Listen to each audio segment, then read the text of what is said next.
Gil Martin of Locked On NHL, back with our extensive NHL draft coverage right here on the Locked On Podcast Network. With me, Brandon Pillar of Locked On Senators, our prospects expert, and joining us now, JD Hernandez, the host of Locked On Ducks.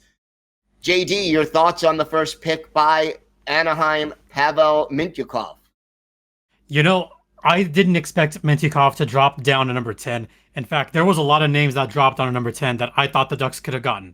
Mintyukov was one of them. Frank Nazar was another name that the Ducks could have gotten. But Mintyukov is a terrific pick for the Anaheim Ducks. And looking at the prospects board, he was ranked as the best offensive defenseman of the entire draft and second best transition defenseman. And really want to look at his game as a whole from start of the year to the end of the year. He's had a great bounce back season.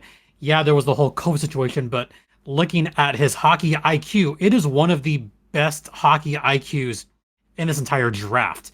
And looking at the Ducks blue line, they're set up for the future. They got a Jamie Drysdale, they got an Olin Zellweger, and now they've got a Pavel Mintyukov, who, by the way, first Russian-born player for the Ducks to go in the first round since... It's been a long time, since 2001, if you guys remember who that is. Yep, first time since Stanislav Chistov in 2001. Wow. That's how long it's been since the Ducks had a Russian in the first round.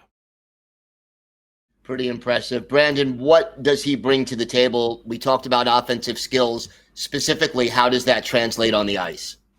JD, I think you should be stoked right now because Pavel Mintyukov was my top-ranked left-hand shot defenseman, and for a lot of good reasons. He's able to follow the play and join the rush. He's excels in transition game, and what he likes to do is play a give-and-go type of game. So imagine him and Zegras working up the ice together to break in to that offensive zone, and he puts up points in a big way. 62 points in 67 games on a bad Saginaw team. Like, he had to really carry them, and he makes quick decisions and doesn't hesitate.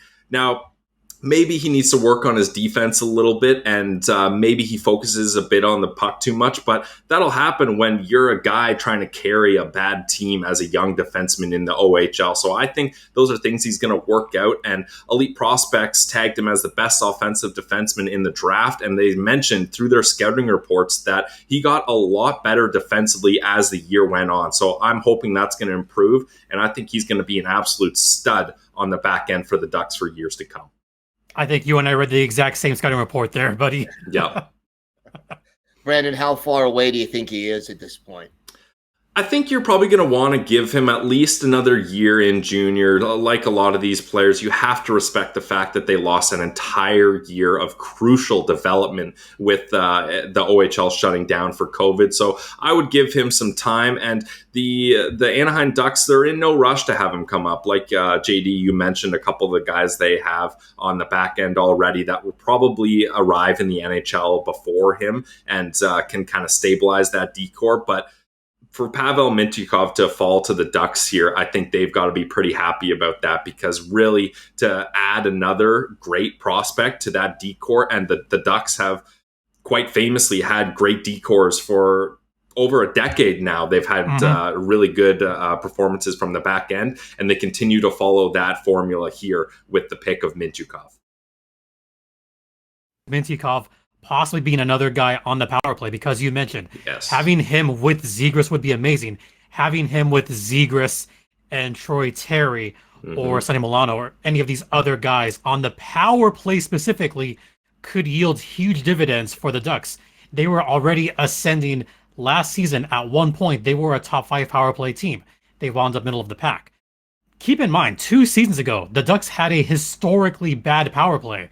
So they're looking for those kind of players more than likely. And I think they got a gem in Mintyukov right here, where I'll admit, a lot of mock drafts had him going before the Ducks. So I didn't think he would possibly be available at number 10, let's be honest. JD, what do you think the biggest need for the Ducks is now after this pick? Well, they got a pick coming up. I'm looking on the TV to my right. They've got a pick coming up in a few minutes, and I think they're going to be looking for a winger right here. They're set 1-2 with young centers. They got Zegras. They got Mason McTavish, who, by the way, Brandon, almost won the Memorial. Yes. Almost. He Very single-handedly led that Hamilton team to an OHL championship. So you're set on center. So why not go for a potential top 6 or top 9 winger? There's a lot of wingers available as of right now that could fall to the Ducks' laps. So I think that's what you got to go for, a dynamic type scorer if you're Anaheim with this 22nd pick.